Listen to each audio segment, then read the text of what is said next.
Assalamu alaikum, rahmatullohi va barakatuhu. Şu Koçtail hökümetinde şu zaldın постоянно açılmagandan şintip үй şartında тренировка кыла баштадык. Буюрса колдон келишинче жасадык.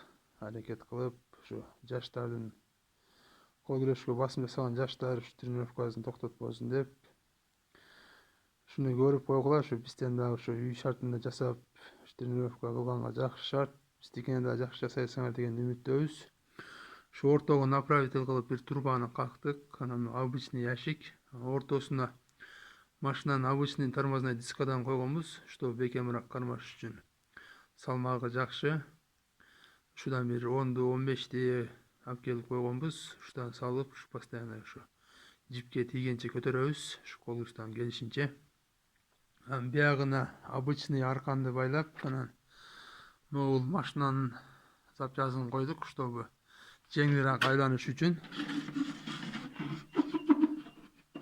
Буюрса аракет кылып, ушу Коштөөнү дагы ушу Кыргызстан суктанган ушу кол күрөшчүлөрдүн кичине мекенине айлантканга аракет кылабыз. Дуа кылып туруңуздар. Баарыңарга Алла ыраазы болсун.